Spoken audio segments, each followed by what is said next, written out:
Lynsee, thank you so much for joining me today on today's episode with She Achieved. I am so excited to have you, so thank I'm you. so excited to share with you. Before we jump into your story and all the tidbits of how you got to be where you are and are succeeding, tell us a little bit about your background. I'm originally from about 25 minutes or so outside of Tupelo in the edge of Union County, and I grew up going to school at East Union.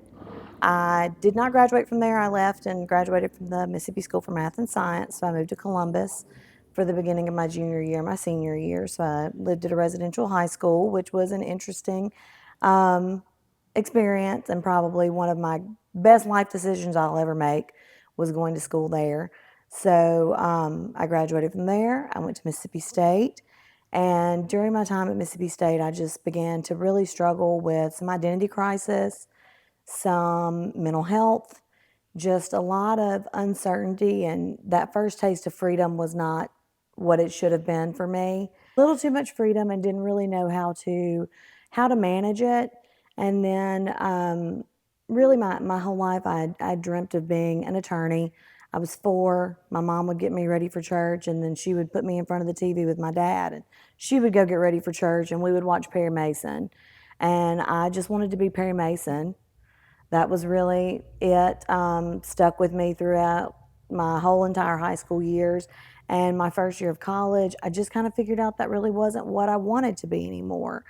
And I'd never played that game as a child of, oh, I want to be a this, I want to be a that, I want to be a this, I want to be a that. I said the same thing from 4 to 19. So when I lost that, I really didn't know who or what I wanted to be. My parents were entrepreneurs. My dad owned his own business. He was a used car salesman. My mom worked for him. At that time, my brother worked for him. So it was very much a family business. All of his brothers did it. So all my cousins, everyone was all in the car business. And my dad's side of the family, my mom's side of the family was a little different. But so I was always surrounded by all of these entrepreneurs. It just never really occurred to me that maybe I wanted to be one.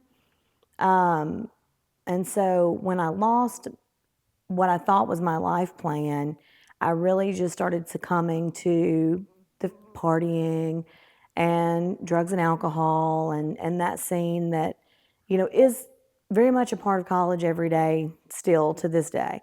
And I just began to kind of succumb to that. And unfortunately, while I was on that journey, I met my ex-husband, who was not a very good influence either. um, and so we both just kind of struggled down that path, and ultimately just deeper and deeper you go down the rabbit hole with that. And we eventually found ourselves selling drugs, and we were arrested for possession. And so I had to completely change whatever plan I thought I had of maybe growing up and going back to college to be who I thought I wanted to be. That goal was definitely gone now. Um, I was not going to be able to be that person, so I had to figure out who the new person was going to be. And in that process, I found out I was expecting my first child. She's now 19. And so I really had to come up with a plan quickly because I had a family to support now at that point. And I had always kind of been that friend who got her girlfriends ready for prom and ready for dances or, whatever. I was always kind of doing everyone's hair and makeup. And I had a cousin who was a hairstylist. And so my grandmother had been a hairstylist. So I thought, oh, maybe I should just do that. I can go to school for a year. I can get that done quickly, and I can, work while I have the baby. And then if I figure out what I want, I can still work part-time but go back to school. I didn't really know what it was going to look like past, I think this is just something that I would enjoy and something that I could be good at and that could provide me with an income. And so that's how my journey into cosmetology began. And it was just sort of needing something and grasping at anything that I could find in that moment. And knowing that my criminal background was not going to affect my ability to do that job was another big factor for me in choosing that path. Little did I know I was finding my life's passion completely on accident. but I was. And so it's just, it's been the best decision ever, even though I came about it in an unfortunate way. So, Lynsee, that is so powerful when you share.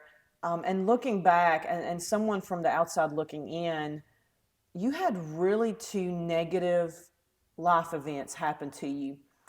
Teen pregnancy is typically not viewed as a positive thing. So, pardon me, I don't mean to be offensive in that No, aspect. no, But no. being a young individual, a female who hasn't even figured out what she wants to do with life, being so young and having, um, you know, being arrested and then finding out you were pregnant. I mean, my heart just drops even hearing that. I can't imagine how scared you were.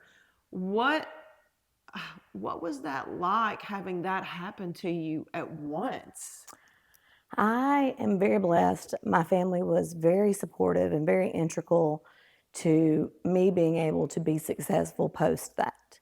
Mm-hmm. Um, it was a lot of hard work on my end, obviously, to sustain that, but they were willing to help. I just had to be willing to work. Mm-hmm. So that's what I did. And my life has always kind of been that way. I feel like, diamonds are created under pressure, and I'm a diamond. So I don't know how not to live in life like that, unfortunately. Um, you just work hard.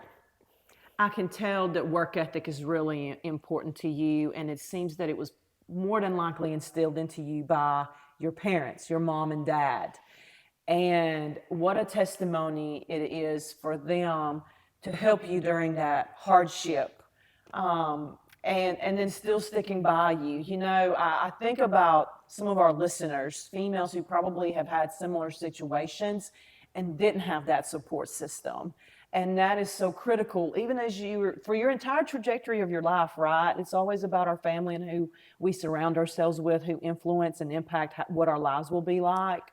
But I thank you for sharing that. I just think that's so powerful because you're right. Without them, you wouldn't be able to be where you are today. When I heard your story for the very first time, one of the things that really resonated with me is how hard you did work when you were going through this process. Talk to us a little bit about being a parolee. Like, I think you talked about you had a really good relationship with your house officer, and so you were able to go to school and make progress, positive progress, and have a small child. Talk to us about what that was like. I'm very blessed. My sister has a daycare, so, and my parents being self employed, they were available a lot. So they kind of took on the daytime caregiving role so that I could go to school because school was 8 to 4:30 Monday through Friday. So it was the equivalent of a full time job. And I was going to school about an hour and 15 minutes from my house because that was the only school in our area that actually at that time, offered federal financial aid, which I really needed because I was going through my legal battles at the time and I didn't have a job at the time. I was in school when I was arrested, and my ex husband had lost his job because of the arrest. So I really needed support that way. So that was the only option that I had, was to be there. So I had an hour and 15-minute drive in the morning. I had an hour and 15-minute drive in the afternoon. And I had just enough time to get to school and home. I think I had maybe 20 extra minutes if I had to like get gas, basically. Or my house arrest bracelet was going to go off because I was going to violate. I wasn't going to be at home. So my officer was wonderful. He was very supportive. I would bring in the baby in the infant carrier and meet with him. And I was ultimately doing that through the majority of my time in school. When I first, actually, yeah, before I even started school, I started school on house arrest. I have to think back, that was so long ago now. I actually was on house arrest when I started school, and I was on house arrest when I finished school. So for the full 11 months ish, 10 and a half that I was in school, I was on the whole entire time. And, he was really very supportive. He saw that I was trying. He saw that I wanted to do better and be better. And so he tried to help me as much as he could. During that period of time, I was married. My ex husband was sent to prison. He ultimately had to serve time in jail. And that he started that in October after I started school in August. So I became a single mom completely at that point with him being gone. And he was gone for a little over a year, about 15 months total from that time. So that would have been October of 2004. So I was by myself then. I was living not with my parents, but I was living next door in a house that my parents owned. So I was right next door to my parents, and they were, I would come home. My mom would have made dinner for us because I didn't get home from school until right before 6 o'clock. So she would always make dinner. She would have already picked up my daughter. If she hadn't have kept her all day, she would have already picked her up. So she was already there. And then I had to leave so early in the morning. Sometimes I could drop her off, sometimes I couldn't.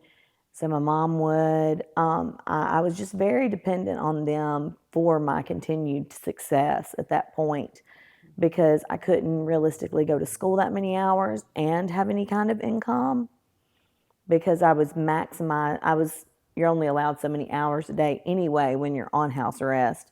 So there was no way for me to do anything. So I was really very, very dependent on my family at that point, which was hard. I was 21 and 22 at the time. And so that was very difficult to just be so completely dependent on your parents when you had not been for a little while. It's hard to go back. Talk to us about school, cosmetology school. What really gave you the drive to wake up every day? Being a young mother is difficult. Having additional stressors attached to that, it's almost near unimaginable and difficult to grasp. But then you add the school piece to that. So, like, you were trying to do better, but it's so difficult in the moment to put one foot in front of the other day by day. What gave you the motivation to keep doing that every day for almost a year in that circumstance there? For me, it was just my daughter. She was innocent. She had not made any of these choices. She was just an unfortunate bystander. So for me, it was her every day. Just waking up, working hard. I knew I needed to take care of her. So whatever I needed to do to be able to do that, that's what I had to do. I never really viewed it after that of having a choice. I had kind of forfeited my choices at that point. I just had to do what was on my path. During that time, you had like something happy to hang on to outside of your circumstances, and I know you poured into it for your daughter, but that was almost like your time too to like really progress with your skill, and now you're getting to pour into others.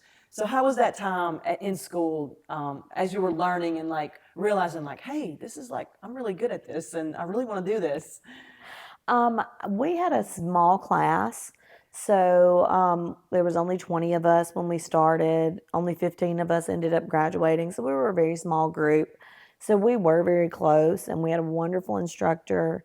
I still give her so much credit for the foundation that I have for my success because she was such a wonderful instructor, and she really, just embraced all of us. We kind of all were from mixed backgrounds and mixed ages. At that time I was 22. There was a girl in my class who was 18, had just graduated from being homeschooled. And then there was a 38-year-old woman in my class who was just trying to, figure out what she was unhappy with where her life was going. She wanted to do this. And so she was having kind of like a course correction herself at that age. So it was just such an unusual group of women and one man. So I got to, to talk to them, and I got to develop friendships with them. And, several of us are still friends on Facebook and still stay in touch with each other. We all live in scattered places now, so we're not all around each other all the time, but we are still all very connected in that sense. And so it was just wonderful having those friends. And it did kind of give me some, something to look forward to go to school, of being with these friends and knowing these people, and, hearing what had happened to them over the weekend. And I, at that point, was not really sharing much about my own situation. I was still very much dealing with the shame of it. So it was actually kind of nice to get to go to school and sort of pretend like it didn't exist for a few hours every day. Mm-hmm. And then of course I knew what I was going back home to, but mm-hmm. it was nice to kind of go there and just act like I was just normal and just like them. Mm-hmm. I personally have a lot to relate with. I had a very similar situation. We just have challenges and hurdles to overcome. But it is very difficult to shake the stigma as well as the shame that comes with that, because we're constantly chasing I need to improve, I need to be better, I need to mask it, no one looking in can see. I think it's important for our listeners to know that if you do have a unique or difficult story, it just contributes to who you are and to your journey and your success. It doesn't define you, who you are as a person. And I know that's really difficult to get over and move past, but I just want to say thank you, because that's very courageous to even share that this far. Talk to us about what life was like after you graduated. I began work immediately. So before I even finished my classes, I started looking for a job and sourcing out a work opportunity. So there was a day that we had built into our class hours where we could go around in our area where we were interested in working and hand out our resumes and introduce ourselves. And so I remember at that point there were still phone books. So I got the phone book and just started looking through listings of hair salons. And I knew what I enjoyed most doing in school, which was color transformations. That was really the thing I liked the most. So I definitely wanted to choose a salon that did a lot of color, that had some kind of specialty with it, because I'm a crazy person and love a challenge. So as I was flipping through the yellow pages, I actually stumbled upon a salon, and I was like, oh, okay, this place looks good. I'll go by there. And so I did, and that was my first job. I actually worked for my business partner the first 9 years of my career at her salon that she owned, that was called The Strand in West Tupelo in Spanish Village. So I worked for her for 9 years there, and she was just a wonderful mentor to me professionally and personally. She was married at the time that I met her, but she did go through a divorce at some point. And so, it was great for me to have that example of being able to be a working mom and being able to, be a wife and be successful and have these things.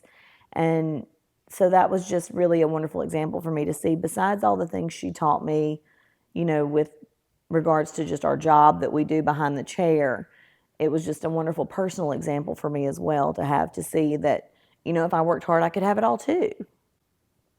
Thank you for sharing that. I think that is so encouraging for our listeners to hear, because we don't always have that. We're not really lucky and privileged to have that experience, especially as women.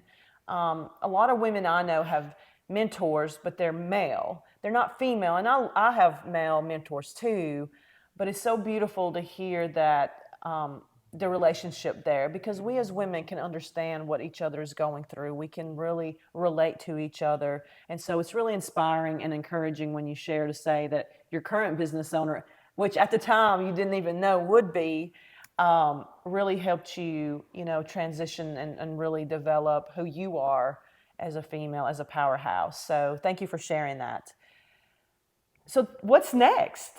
Yeah, you worked for her for 9 years, and then what happened? So I worked for her for 9 years and just sort of grew my clientele, grew my business behind the chair, and just kind of came to develop who I was as a stylist on my own. And that would have been another big year for me that was a lot of changing all in a very short period of time was 2014 into 2015. Those were two very difficult years for me in very different ways. So I just kind of discovered that I was just sort of in a rut. I was not unhappy with where I was, but I did not feel fulfilled. I didn't know what was not connecting for me.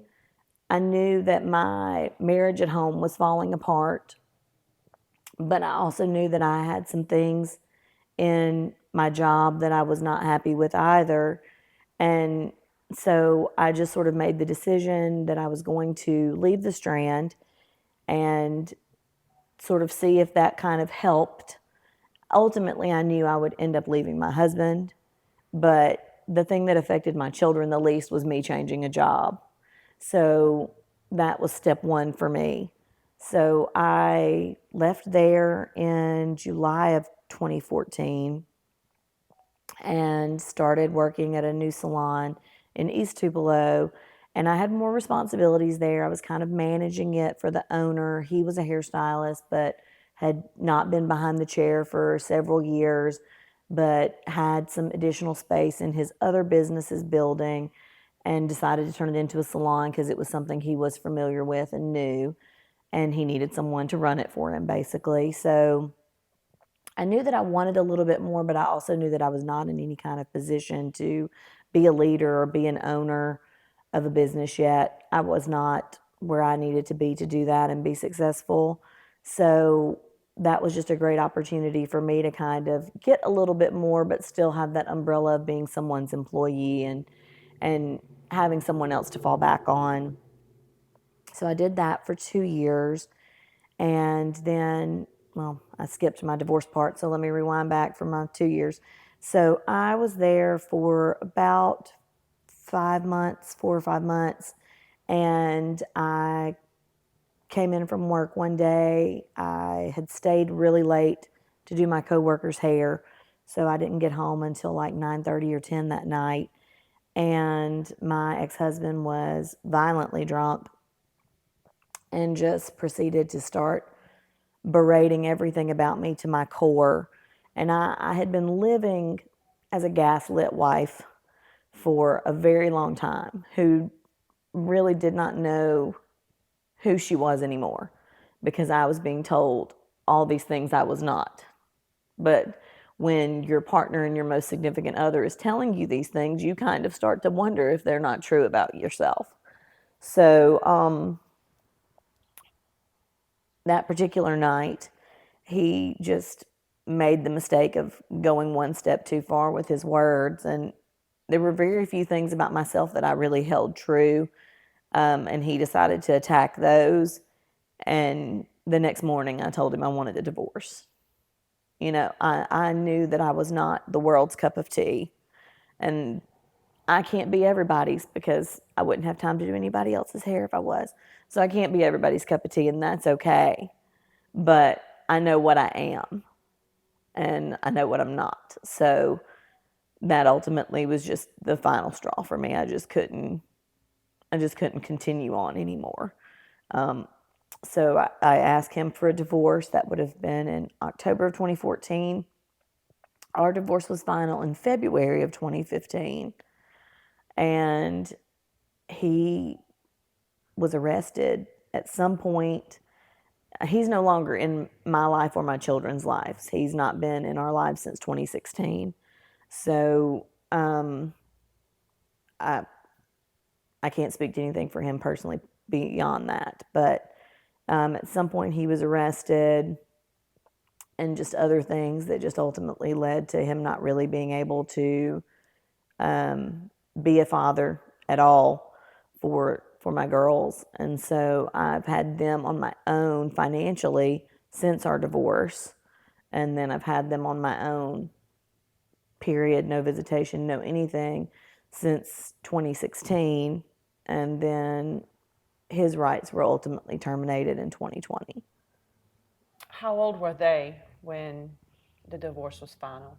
The divorce was final. My oldest would have been 11, and my youngest had turned 8. How did that impact your life at that time? Did you have to get your own place? Did you have to start over? What was that transition into being independent and doing everything for yourself and your children at that time? Luckily for me, he was not from this area, so he did not have any desire to stay in this area. So when our divorce was final, well, when I asked him for a divorce, really, he moved back to where he was from with his mother. So I didn't really have to worry about that. The children didn't have to deal with a move or a shift. We just stayed in our home. Because he had no desire to it anyway. So we just stayed in our home where we were. But I mean, he did ultimately, try to do anything and everything he could do to make it as inconvenient and as uncomfortable and as difficult for us as he possibly could. Okay. Along through that. But we stayed there in that home for a couple of years, but it was just not somewhere where I felt safe. I did not feel at home there anymore. I actually only just recently sold it. I just kept it. I really have no explanation for why. I just did, but I would never go back out there. It was just there. It was too painful to go back out there because I would have too many memories of bad things that happened within my marriage, because my marriage was not a happy marriage. It was a very abusive marriage. So, like I hadn't already had enough stuff to deal with. I had that on top of it. So I was happy to move out of that house. When we were able to finally move out about 2 years after my divorce, I was able to move from that home, and we now live in Saltillo. Great. So that was a really difficult time. And first of all, you just had changed jobs. And then in a very close proximity, the divorce and all of those decisions and changes happened around that time. And so when the dust settled, what was happening next? With that, it was just a very difficult time because I didn't really know. I knew I still was not happy with what I was doing. I still knew that I wanted more and I could do more. Just the getting to the more is so difficult when you're a single mom, and you know my income is solely based on how many people I can see and take care of. And if I don't see and take care of people, then I'm not going to have much income. so, um, so that definitely affected how I would have to do things. Sometimes I would have to work late hours, and my mom would be at my house with my kids until 10 o'clock. Or my kids would have to spend the night with my parents because I had to work late, and that was what was easier for them for what they had going on. So, again, I was still just very much in this phase of the space of being very blessed to have my family so available and so able to help me. And that was a big component of what led me to wanting more behind the chair, seeing the flexibility that my parents were able to have after, their years of hard work. And I was like, I can get there too. I've just got to figure out how to get there. And I've got to heal myself from all my years of things that have happened to me, because I can't go into the next step not being the best me, or at least a better version than what I'm looking at and dealing with today. So I went into therapy. I was in therapy for a while. big advocate for therapy. Same, same. Well, let's talk about that. What I know it's very painful, but it's also so very helpful when you're going through the process. And it's not an easy process. It's literally baby steps and hours of literally peeling back the layers that help you really reprogram your brain, especially if you've been in an abusive relationship, especially if it happened for years and years and years and you lost who you were. You really have to go through that process of really, in a way, starting over and trying to figure out who you are as an individual. And that's exactly what began for me in 2015. That was really the year of me figuring out who Lynsee Pannell was. Pannell was my maiden name. I went back to my maiden name after my divorce. And I had never known Lynsee Pannell as an adult. I was 19 when I got married, maybe 20, when I married my ex-husband. So I had never been Lynsee Pannell, the adult, ever. I immediately became his wife and changed my name, and that was the person who I was for about 14 years total was the length of our relationship. So that was my identity. So I was very much having an identity crisis and not really knowing who I was or where I was going. And so therapy was so key for me to kind of figure that out and peel all that back and see, first what led me to make the choices that I made that had put me where I was, but also what I needed to do to prevent those going forward in the future. And so it's kind of, it's very crazy when you're in your early 30s and you're sitting in your therapist's office and you're talking about things that happened when you were 8. You feel kind of dumb in that moment. You're like, God, I can't believe I'm talking about this. But I guess this must have really bothered me because I'm hanging on to it for a very long time. So this must be a thing. And so, just peeling all that back and figuring it out because I was raised in a household where you didn't really talk about stuff. Things happened, you get mad, you move on. And that was always just the way I dealt with things. Things happen, you get mad about it, you get upset, you cry, whatever your reaction is to the thing that happened, you have that reaction, and then the next day you move on. And so I had never really gone back and dealt with all those things that I wasn't really able to move on from the next day. So dealing with all that and peeling all that back was a very hard time. But when I came out of that, I knew then what I wanted to do. I knew that I wanted to be on my own, that I wanted to have my own business, that I wanted to be more in charge of my own destiny. I didn't want to be under the umbrella of someone else. I was ready to kind of be my own umbrella. So that was when I started looking for opportunities that would allow me to be independent. And then I didn't know how I was going to get the money for these things. That didn't occur to me yet. I wasn't that far in the journey, I guess, mentally. I just was like, I've got to find some way out of this. Let's just start seeing, what's even out there. And there's already so many hair salons in our area anyway. Probably the last thing we needed was another one.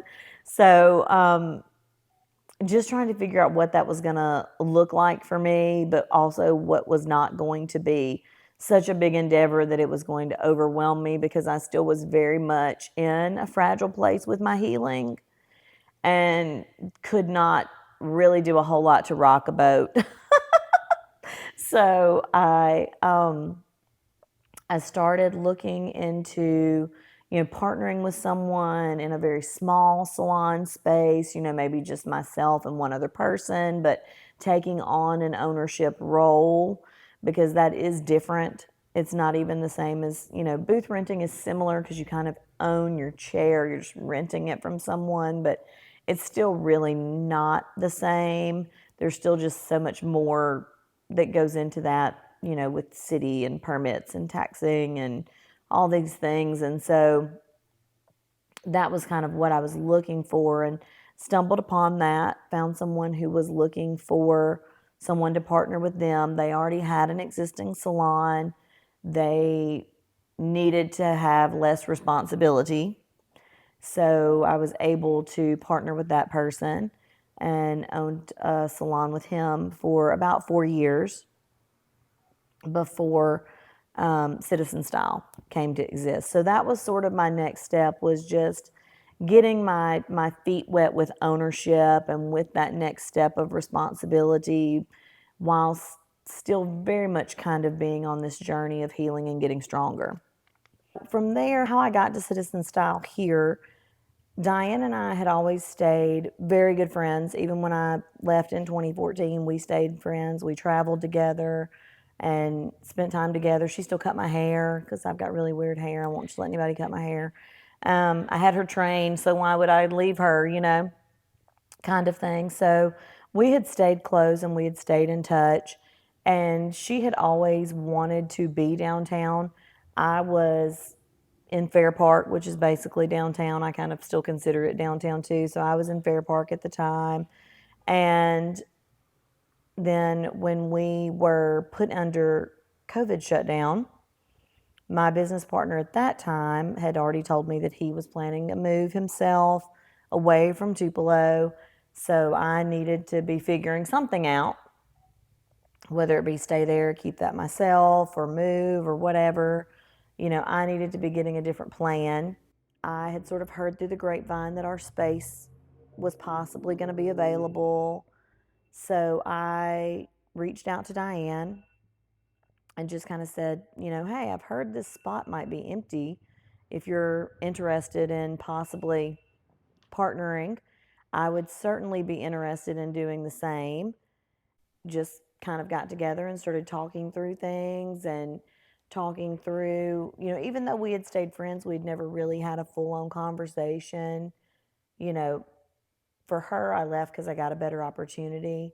I'd never really talked to her about what that better opportunity meant to me versus, what I had with her as an employee.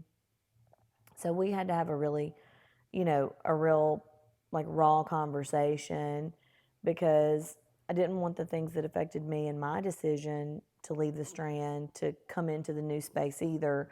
I wanted it to feel different. That was something that I was really passionate about at that point and still am. So we had, a discussion, and she was like, well, I totally get that. And I knew that that was part of your motivation. And, I like your idea and your plan. And so, I'm very interested in doing this if we can make this work. And so we just started, pursuing talking to the owner and doing, moving forward with acquiring the space for ourselves. So we started construction here in August of 2020, and we are approaching, this year will make our third year. So our building just turned 100 in September of 2022, which was neat. We're in the old Citizens National Bank. So that's where we developed our name from, Citizen Style. We can't remove the bank vaults. They're very large and they're not going anywhere. So they needed to be front and center as a part of the name, because they're very much a part of the building. So we went with that, and that kind of became our, that's sort of now our new identity. And we have a collective of stylists here. So we're a hybrid salon. We have some stylists who are on commission, who are W-2 employees. We have some stylists who are booth renters, who are 1099 independent contractors. So we have an opportunity for growth. There is no glass ceiling in this building for us. If you want to grow, we want to help you grow. There's a lot of misconceptions and somewhat negative connotations around partnerships. What has it been like for you? You've been through a couple. Give us the good, the bad, and the ugly a little bit on that. And what advice would you give to those who are maybe looking at that, or becoming a partner with someone who is not their spouse? Absolutely. I think partnering with your spouse is a terrible idea, because if they stop being your spouse, that's really complicated. As someone who's now survived a divorce, that becomes really complicated. For Diane and I, it was both just us having similar visions. I think with her being my first really major professional mentor, I knew what her business model looked like because I worked under it. I knew what I didn't like about it, and she was open to modifying those things. So for us, it was easy because we had 17 years, 16, we got 18 years of friendship this summer. So for us, we had been together a very, very, very long time as friends. So it wasn't difficult. Now, were we smart about it? Do we have legal documents? Do we have all those things? Yes. I don't think anyone should just, wish well and go start a partnership. That's not realistic. Things fall apart, people change, and stuff happens. So you need to have a legal advisor in there who is protecting everyone's interest and making it easy for everyone. So for us, it was just trust. Trust was key. And I trusted her, she trusted me, and we knew, we had gotten to a place where we could talk about things. And so it was never really an issue for either one of us. Diane previously had been the sole owner of her business. So I'm her first partnership. I'm her first partnership. But I joke and tell everyone Diane's my most successful, longest running relationship. So, I'm still close with childhood friends, but Diane's one of my best friends and has been since 2005. So, um, that's just important, is that you just have that trust with each other, and also legal advice. How has networking and building relationships impacted your business? A salon is completely built on networking and relationship building. I tell everybody that's a first time customer with me, look, this is like a first date. I'm getting to know you and you're getting to know me. And if you leave here and you're pretty happy, but you're like, I don't know, give me a second date. But if you leave here and you're not happy, that's okay. I can't be it for everyone. There's only one me to go around. So I can't be it for everybody. But that's the beginning of a relationship. I know my client's family, I know their children, I know when they vacation, I know when when they lose a loved one, when they're celebrating, a new birth or a wedding, or I'm involved in that. So networking and relationship building is really just hand in hand with anything to do with hair, because that's so much of what we are really doing. It's not really about the hair, it's really just about the people. What advice would you give to a woman who is maybe looking to start fresh, to start over, whether it's personally or professionally? Do it. Just do it. It's not going to be easy, um, but nothing worth having is. So everything I have was hard, but that's what makes it so much better for me. So you just have to do it. And if you don't have the family or the friends around you, find a group, find a support system. And when you have that support system, do it. Don't wait, because you'll just lose time. And you only have so much of that. So really just go forward with it. Just pursue finding the outlets for yourself. I'm in a career and in a profession that is female dominated, so gender bias is not really a huge aspect of what I deal with on the day to day. I'm blessed. I've never had a creepy guy customer, or creepy female, I guess, for that matter, either, that's made advances or been inappropriate. I've never had that. But I did touch on this a little bit. My dad was a used car salesman. So I grew up my whole life spending 3 nights a week at a used car auction, which is a heavily male dominated field, in the sense that I think everybody was a man. And my mom and I were just there because my mom would have had to have driven a car, or she was coming to pick up a check, or, something that mom did because mom did the book stuff. And then I was just there because I had to tag along because I'm the kid. And so I grew up watching very much a male dominated industry. And one thing that my dad in particular instilled in me was that, I was no different and they were no better. And he's like, I'm not going to always be around to buy your cars for you. And you're going to have to go buy a car on your own someday. And he's like, they're going to want to take advantage of you because you're a female and you don't know and understand about a car.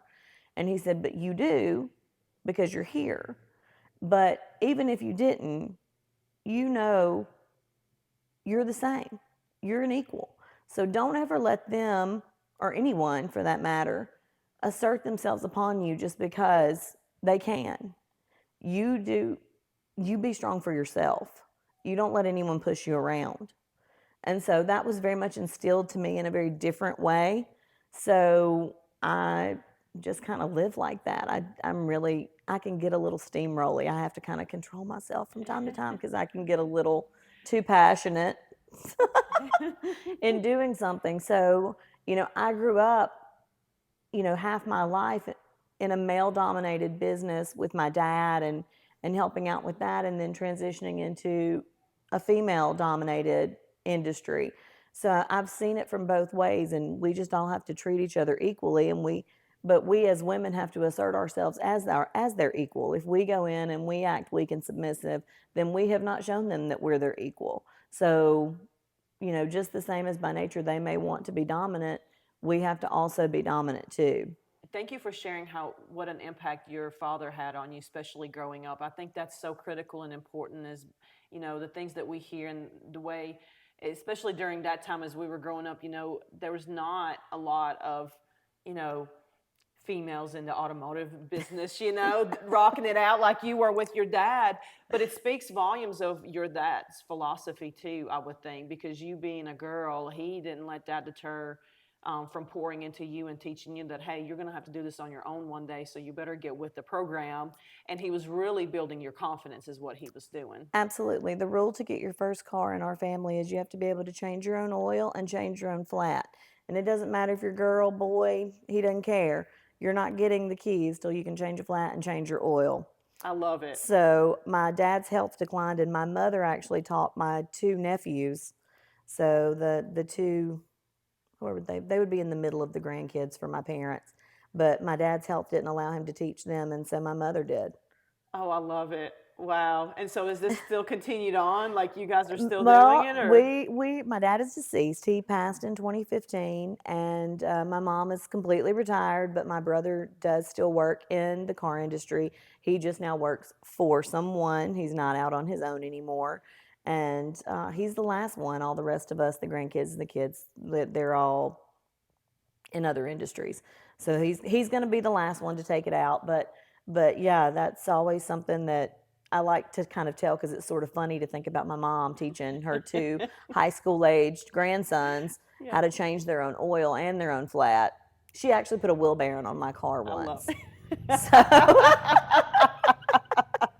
I love it, but I mean, those are really good skills to know. It's a valuable How many kids skill. know that? I don't know many. I think that's fantastic. Yeah, so That's pretty cool. I definitely got a lot of my dominant personality traits from my dad, but I definitely got my work ethic from my mom, because I don't know a single other woman on earth that could change a wheel bearing. I can't do that. I got my oil and I got my tire and I got my car keys and I quit. So, but my mom, she always had to help out in the business, and so I don't know how she figured that out one day. I think my dad just talked her through it because he couldn't do it, and that was that. That's awesome. She just jumped in there and did it. Just jumped in there and did it. What are your future goals and aspirations, and what are you doing to achieve them? In my career, it's tough now after 17 years to really still have like some hair goals. So I think this year for me has been all about transitioning into some personal growth goals and putting my story out there, and that's been a big one for me. I've kind of held that on the back burner for about 2 years and just haven't been ready. Just the fear of the judgment and the stigma that comes along with a story like mine. So I really have kind of held that close, and just through things within the universe and God, he kind of gave me no choice but to put my story out there. And so I'm trying to do that and grow my outreach in that way.